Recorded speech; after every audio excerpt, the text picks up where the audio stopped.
The planet Terran once glowed like a jewel in the dark.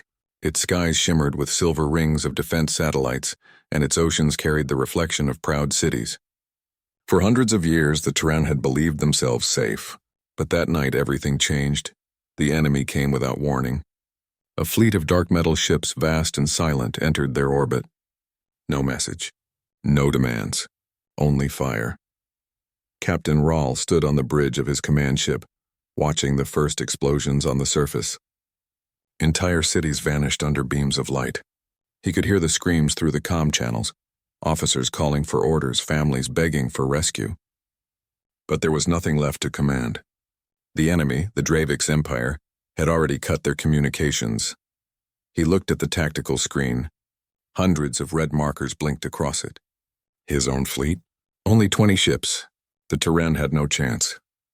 "Send a message," Rahl said quietly. The young officer beside him hesitated. "To whom, sir?" "The council has gone silent. No one answers our distress calls." Rahl's eyes stayed on the burning planet below. "Then we send it to everyone. Anyone. Somewhere out there, someone must hear." The officer nodded and began recording the transmission. "This is Captain Rahl of the Tren Defense Command. Our world is under attack. We beg the galaxy and anyone who can hear, help us. We are dying." The message was weak, carried by damaged systems. Its signal scattered through space like a whisper in a storm. Rahl stood still. He had seen countless battles, but never this hopelessness. The Dravix ships moved like shadows, cutting through their defenses with surgical precision. The enemy didn't want prisoners. They wanted silence. He closed his eyes for a moment. "Send it again," he said, "until the transmitter burns." Far away, hundreds of light years beyond the council's borders, a lonely relay station orbited a dying star. The humans who ran it had long grown used to silence. For decades, Earth had withdrawn from galactic politics. They were watchers now, not participants. The rest of the galaxy called them Deathworlders. Too dangerous, too unpredictable, too strong.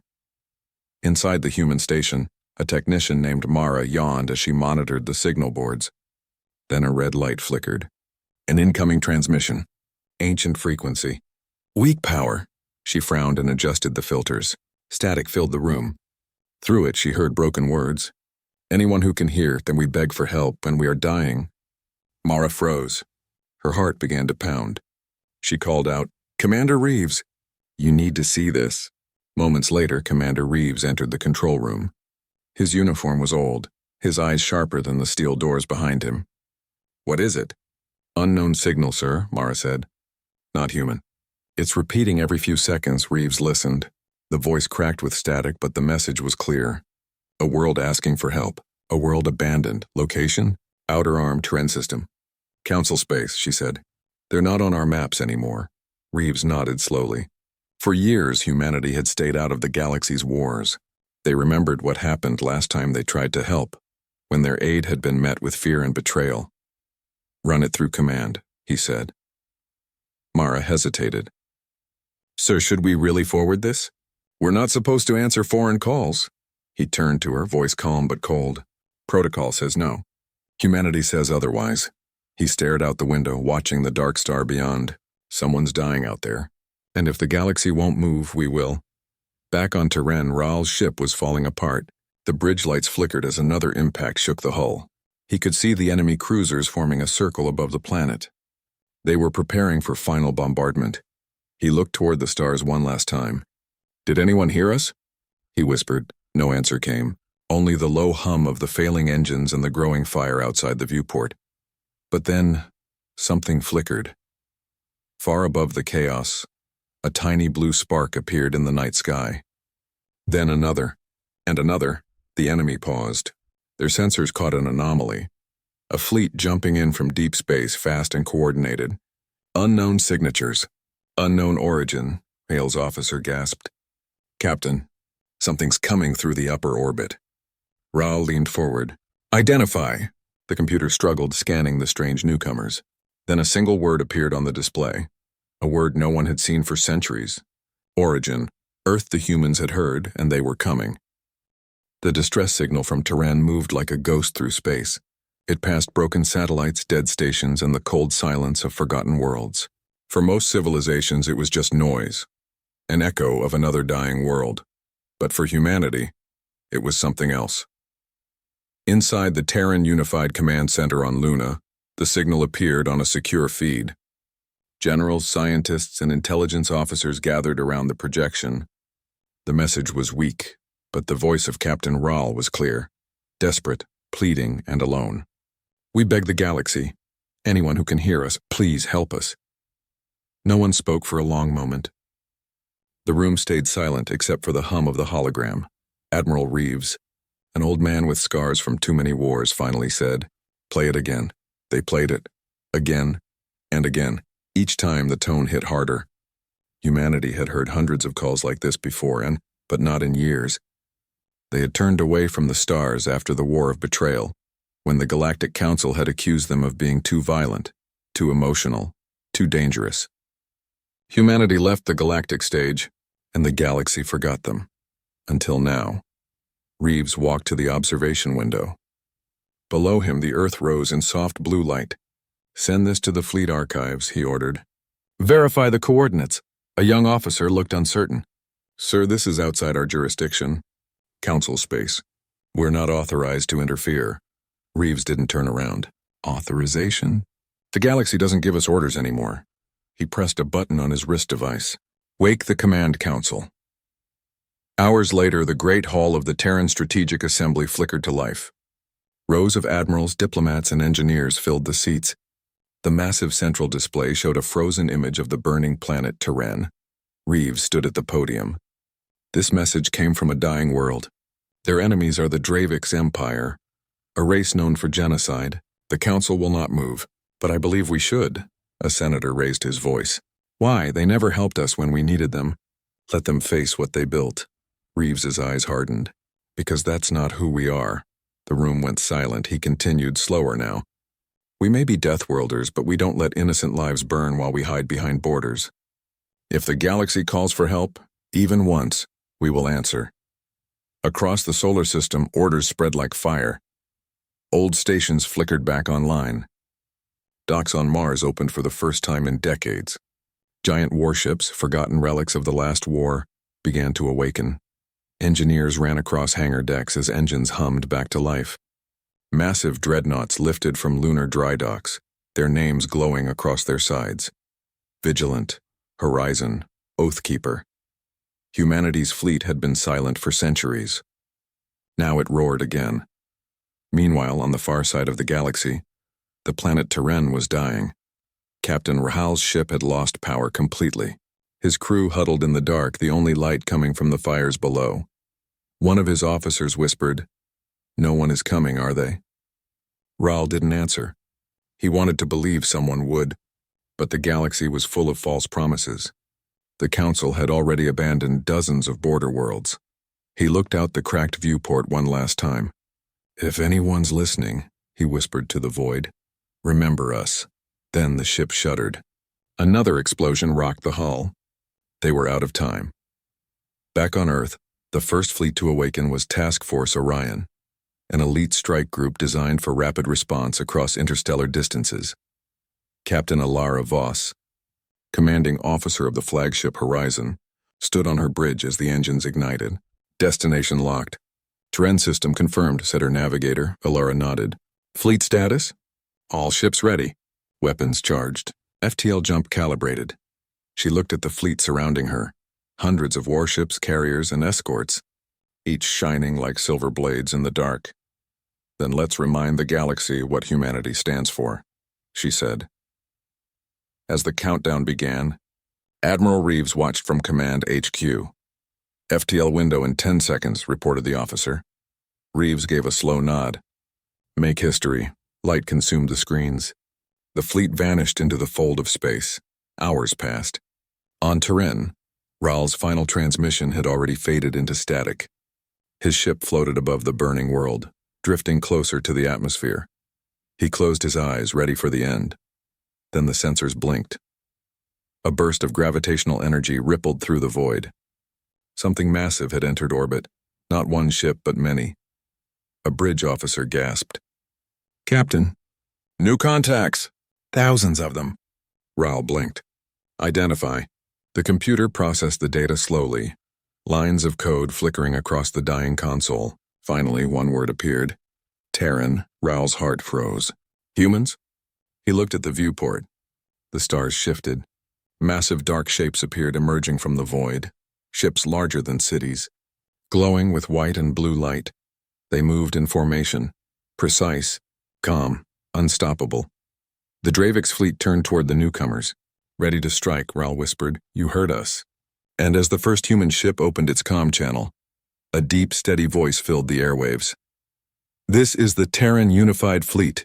Your call for help was received. Static crackled. The voice grew colder. We are here. The dark sky above Terran burned red. Dravix ships moved in silent formation, their massive cannons glowing like dying suns.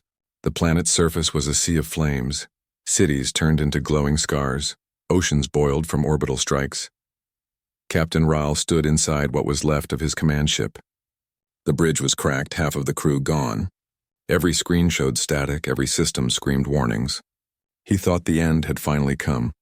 Then the stars changed. At first it was just a flicker, like a spark behind the black clouds of space. Then another, and another. The Dravix admiral aboard the flagship saw it too. What is that? He barked. No one answered. The sensors were confused. Hundreds, maybe thousands of new contacts entering orbit all at once. A young Dravix officer shouted, Unknown fleet, coordinates inbound from hyperspace. The admiral leaned forward. Council reinforcements? The officer shook his head. No, these signatures are not council. Not any race on record. The space between stars began to glow, and then the humans arrived. The sky erupted in light as enormous human warships dropped from FTL. Their hulls were black, sharp-edged, covered in glowing blue veins of energy. Each ship moved with terrifying precision, silent, cold, and beautiful in its design. At the center of the formation, the flagship TUS Horizon appeared, a mountain of metal surrounded by fleets like a halo of steel. From the Dravix side, laughter broke the silence. Primitive humans? One sneered. We thought they were myths, but when the human fleet aligned, the stars themselves seemed to dim.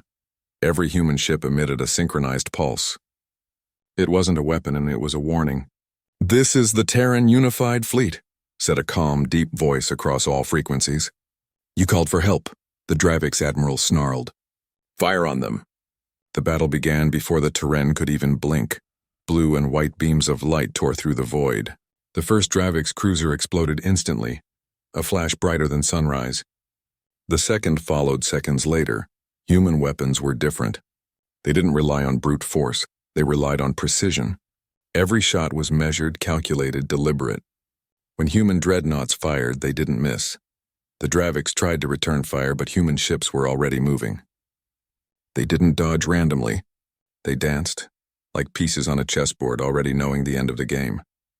Raoul's damaged ship drifted through the chaos, powerless but alive.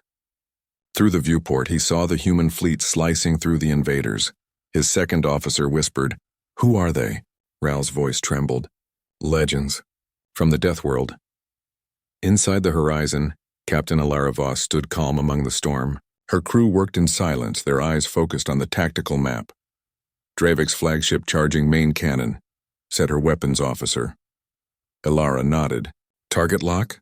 Locked, she raised her hand. Fire lance battery, 3-round burst. A deep hum filled the bridge. Then the beam. A single bolt of energy left the horizon, carving through the dark like lightning through water. It hit the Dravix flagship dead center, splitting it apart in a bloom of fire. Target destroyed, said the officer. Ilara's eyes stayed fixed on the hologram. Keep pushing. No survivors until the surface is safe. Down below, Raoul watched the sky turn blue. Thousands of glowing trails descended from orbit. Not missiles, but shuttles. Human medics, soldiers, and engineers were landing in the ruins of Terran cities. The Dravix fleet was retreating now, scattering in panic. They had never seen anything like this, a species fighting not for conquest but for justice. Raoul's communicator buzzed suddenly. A voice came through, calm, human, commanding. Captain Raoul of the Terran Defense Command. This is Captain Voss, Terran Unified Fleet. You're safe now. Ryle's breath caught. You heard our call? We hear all of them, Voss replied. Even the ones no one else answers. High above, the horizon hovered in orbit. The last Dravik ship tried to escape, engines flaring, but the humans didn't let it go. Commander, said the tactical officer, one enemy vessel retreating at light speed. Ilara's gaze hardened. No witnesses. Moments later, a beam from the Vigilant sliced through the fleeing destroyer. Silence returned. The battlefield was quiet now, only smoke and drifting wreckage. The humans didn't cheer. They didn't speak. They simply began scanning the surface, searching for survivors. Admiral Reeves's voice came through the fleet-wide channel from Luna Command. Mission complete. Begin recovery operations. And remember that we are not conquerors. We are the answer to a call. On the surface, Raoul walked through the ruins of his capital.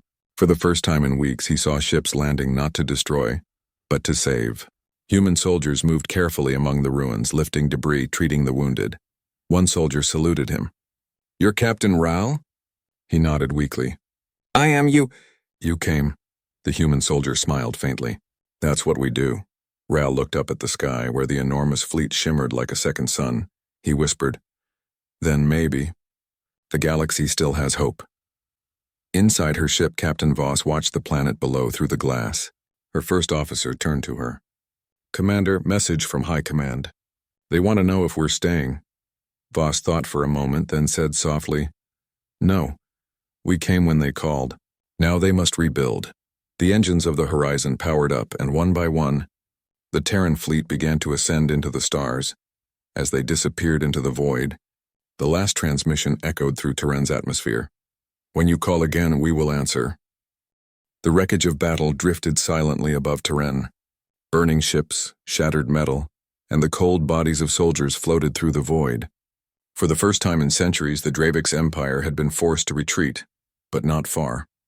From their remaining warships, the Dravik's commanders gathered. They were furious. The humans think this is over. One of them hissed, his scales flickering with rage. We will crush them, another snarled. We will erase the Death Worlders before they spread again. But deep inside, fear had already begun to grow. They had seen what humanity could do in a single hour. No one had ever moved like that, and no hesitation, no mercy, no arrogance. Only purpose. In orbit aboard the Terran flagship Horizon, Captain Ilara Voss stood silently before the main display. The hologram showed the Draviks regrouping near the system's edge. A red swarm of enemy ships, thousands of them. Her first officer, Lieutenant Kane, spoke softly. They're not leaving. They're gathering for a counterattack. Voss nodded. Of course they are. Predators don't run from blood. They come back for more. Kane hesitated. Do we withdraw, ma'am? We've already saved Terran. Voss turned her gaze toward the planet below. Cities still burning, civilians still trapped in rubble.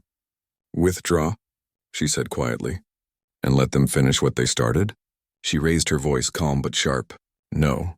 Today they learn what humanity truly is. Far below, on the ruined surface, Captain Raoul was coordinating rescue efforts with human medics. Everywhere he looked, he saw strange sights. Humans working side by side with Terran survivors, repairing, digging, comforting. These were not the monsters the galaxy had described. These were people, strong, quiet, carrying the weight of something far greater than themselves. Then the sky changed again. The faint glow of thrusters reflected on the clouds. Raoul looked up and froze. More ships, thousands. The Draviks had returned. Inside the horizon, alarms screamed. Massive FTL signatures detected. Kane stared at the numbers. Over 2,000 enemy vessels, ma'am. Voss didn't flinch. She leaned forward. All ships and defensive formation Delta. Protect the evacuation zones. Prioritize civilian transports. Across space, human captains echoed her command. Acknowledged. Delta formation engaged. The fleet began to move, every ship slotting into position like gears in a colossal machine. The Dravik's fleet descended like a wave of fire. Their leader, Warlord Zer, broadcast on open channels. Terrans, you meddle in wars beyond your reach. You are not gods. You are dust. Captain Voss listened, expression unreadable. Then she replied, We are what you made us, a world that never learned to kneel. The second battle for Terran began. The Draviks unleashed everything. Plasma storms, fusion torpedoes, energy spears, entire formations vanished in moments. But the humans held their ground. The Vigilant took a direct hit to its side but stayed in formation, returning fire until its guns melted. The Oathkeeper rammed 2 enemy frigates at once, tearing through them before exploding in silence. Every loss fueled the others. Every fallen ship became a warning, not to retreat but to strike harder. From the command deck, Voss watched as the Dravix pressed forward. Her voice stayed calm. "Target their central command carrier." "Locked," her weapons officer replied. "Fire!" A massive beam erupted from the horizon, cutting through space like a blade of light. It tore the Dravix command carrier in half. The explosion illuminated the battlefield, a false sunrise over a dying world. But the Dravix did not stop. Dozens more ships poured into the fight. Raal, still on the surface, could only watch in awe. The sky above Terran was now a war of gods. Blue and red fire clashing across the stars. "Are they losing?" One Terran officer whispered beside him. Raal shook his head. "No," he said softly. "They're not fighting to win. They're fighting to protect." Inside the horizon, damage reports came fast. Shields down to 20%. Starboard batteries offline. Kane turned to Voss. "We can't hold much longer." Voss looked at him, calm, steady, unbroken. "Then we hold until there's nothing left to hold with." She activated fleet-wide comms. "This is Captain Voss to all Terran ships. You know why we're here. You know who we are. Humanity does not run. Not now. Not ever." Her voice spread through the fleet like fire through oxygen, across hundreds of ships. Human captains smiled grimly and gave the same answer. "Understood." Then the counterattack began. The Horizon and her sister ships surged forward, engines roaring like thunder. Massive human cruisers rammed through the Dravix lines, firing point blank. Smaller ships weaved through the chaos, targeting weak points in perfect coordination. The humans fought as one, thousands of ships, one mind, one will. The Dravix fleet began to break. Their formation shattered, their comms filled with screams and static. Warlord Zer tried to flee, but a shadow moved behind him. The Vigilant, burning, broken, still alive. "For Earth," its captain whispered before firing one final shot. The explosion consumed both ships. Hours later, silence returned to the stars. Where the Dravix fleet once stood, there was only dust and drifting debris. The Terran fleet hung motionless, battered, blackened but victorious. On the bridge of the horizon, Kane whispered, "We did it." Voss didn't smile. Her eyes stayed on the remains of the battle. "No, we endured." She turned away from the window. "Begin search and rescue. Count every loss, ours and theirs." Below on Terran, survivors watched the sky clear. They saw the lights of human ships burning softly like new stars. Children pointed upward, whispering stories they didn't yet understand. And Captain Raal, standing amid the ruins of his command post, said quietly to himself, "They came to help us, and they fought like they were defending their own world." He looked to the horizon, where human rescue shuttles descended. "Maybe," he whispered, "we are all part of their world now." The fires over Terran were slowly dying. The once bright world was covered in smoke and dust, the sky a dull red from the burning wrecks that still orbited above. But for the first time in many days, the guns had gone silent. Captain Raal stood on the ruins of what used to be the main defense tower. Around him, the air smelled of metal and ash. He could see human ships landing across the horizon, sleek silver craft that released medics, engineers, and drones instead of soldiers with guns. Everywhere the humans went, they rebuilt. They brought water, power, medicine, and calm. Raal had never seen anything like it. He had expected them to celebrate victory, to claim territory, demand tribute, or plant their flags in the ground. But the humans asked for nothing. They simply worked. Up in orbit, aboard the Horizon, Captain Alara Voss walked through the quiet corridors of her ship. The battle was over, but the silence felt heavier than the noise. Crew members sat near the medbays, their armor burned, their faces tired. Some stared at empty chairs where friends should have been. Others simply watched the stars drift by. Her first officer, Kane, met her near the observation deck. He handed her a data tablet. "Casualty report," he said softly. Voss didn't read it. She already knew what it would say. "Too many," she whispered. Kane looked out the window. But we saved them. We saved Terran, Voss nodded. And how many of ours won't go home because of it? Neither of them spoke after that. The hum of the engines was the only sound left. On the planet, a small human team reached a collapsed building. Underneath the rubble, they found a group of Terran children, alive but scared. A human medic knelt down and smiled. "It's okay," she said gently. "You're safe now." One of the children stared at her in wonder. "Are you really from Earth?" The medic nodded. "Yes," the child whispered. "The death world." The woman laughed softly. "That's what they call it, but we just call it home." Later that day, Raoul met Captain Voss for the first time. She stood tall, calm, her uniform dark with dust. Her expression was unreadable but kind. Raoul bowed his head. "On behalf of the Terran people, thank you. You didn't have to come." Voss looked at the ruined city behind him. "No one ever has to help," she said. "That's why it matters when someone does." Raoul hesitated. "Why risk your lives for a world that isn't yours?" She paused before answering. "Because once, long ago, we were the ones asking for help, and no one came." The words hit Raoul like a weight. He understood then. The humans hadn't come for glory. They had come so no one else would feel the same abandonment they once did. That night, as the survivors gathered under the broken stars, the humans shared their rations with them. A single large fire burned in the center of the camp. Around it sat both species, alien and human, silent but together. Raoul looked at the stars above. Some of them flickered faintly where the battle had scarred space itself. "They will come again," he said quietly. Voss nodded. "The Draviks always do, but we'll be ready. You'll fight for us again?" Raoul asked. Voss turned to him, her eyes reflecting the firelight. "We'll fight for anyone who can't fight alone." Days passed. The humans repaired the planet's power grid, rebuilt communication towers, and left behind supplies and medicine. Then, without ceremony, they began to prepare for departure. Raoul met Voss one last time near the evacuation zone. "You're leaving?" he asked. She smiled faintly. "You don't need soldiers anymore. You need time." He looked at her fleet in the distance, while massive, quiet, almost ghostly against the fading sky. "The galaxy will never believe what you did here." Voss shrugged. "We're not here for belief," Raoul frowned.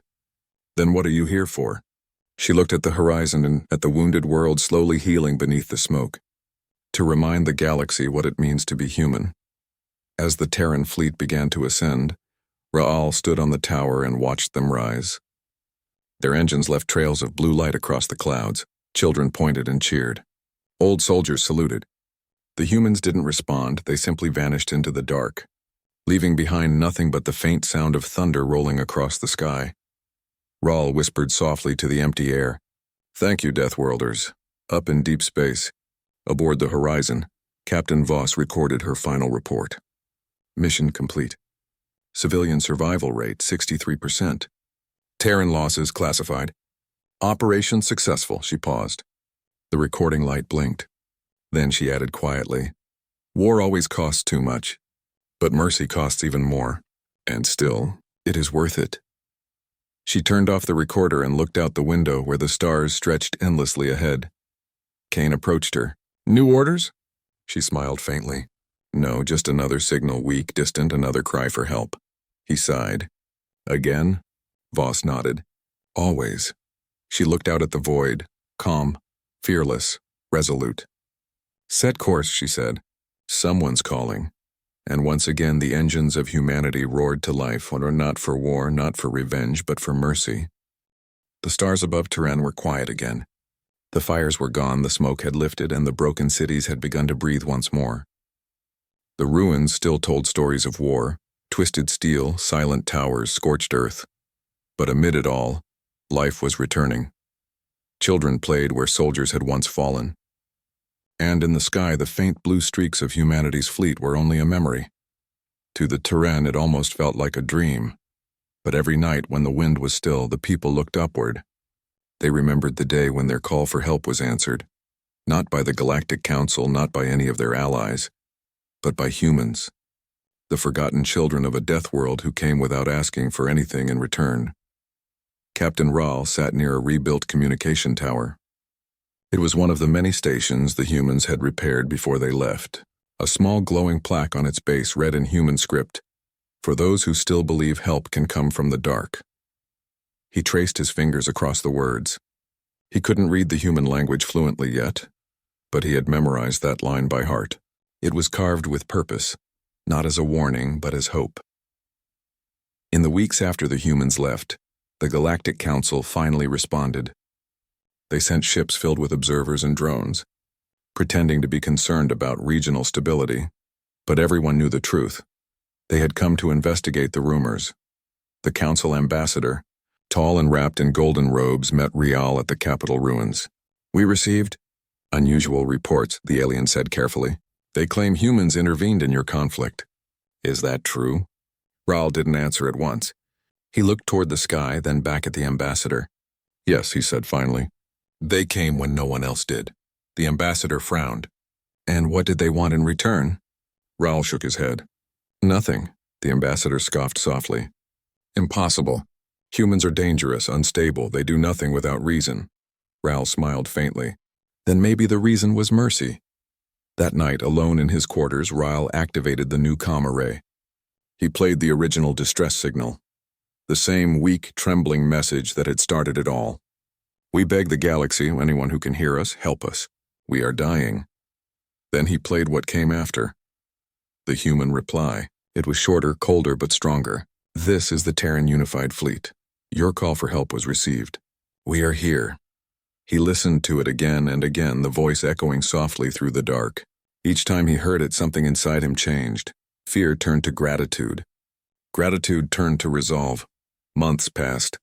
Terran rebuilt not as it was, but as something new. The people adopted human systems, communication networks, defense grids, even the Terran way of training medics and soldiers. And every child learned the same story.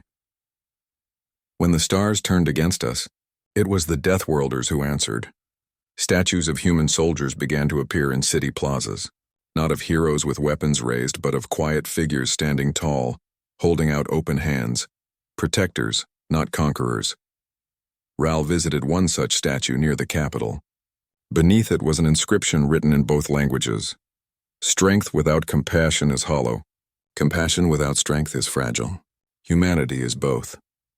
Far away, light years from Terran, the Terran fleet moved through deep space.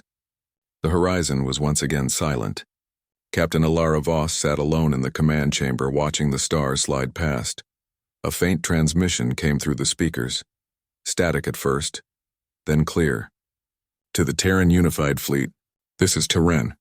Reconstruction complete. Your gifts saved millions. We honor you, and we wait should you ever return." Voss smiled faintly. "They're learning fast," she said. Her first officer, Cayenne, nodded. "They've built their first orbital defense ring, modeled after ours." She leaned back in her chair. "Good. Then they won't need us next time." "But they still sent the message," Kane said softly. "Why?" Voss turned toward the viewport. "Because they understand now. Sometimes it's not about needing help. It's about remembering who came when no one else did." On Earth, the message from Terran was archived in the Terran historical records. It joined hundreds of other distress calls, voices of worlds that had once called out to the void, and found an answer in humanity's shadow. Each file carried a small tag. Response, delivered. Years later, a new signal was detected. A faint voice from another forgotten system, a colony lost in the chaos of the Dravik's retreat. Commander Voss stood once again on her bridge. The crew waited silently for her order. She stared at the holographic star map, one tiny red light blinking among millions. The same kind of light that had started everything on Terran. She said the same words she always said. "Set course." The engines ignited, casting blue light through the void. As the fleet accelerated, the comms officer asked, "Ma'am, do you ever think they'll stop calling?" Voss smiled. "I hope not. It means someone out there still believes." On Terran, generations later, the children of survivors would stand on the edge of rebuilt towers, staring at the night sky. They would point to the faint trails of light that marked where ships had once passed, and one of them would whisper, "When the stars grow silent again, we'll send a call just like before." Another would ask, "Do you think they'll come?" And the first child would smile. They always do. In the depths of the galaxy, Among the ruins of wars and the echoes of cries unanswered, there would always remain one truth carved into the memory of every race. When hope was gone, when no one else came, humanity did.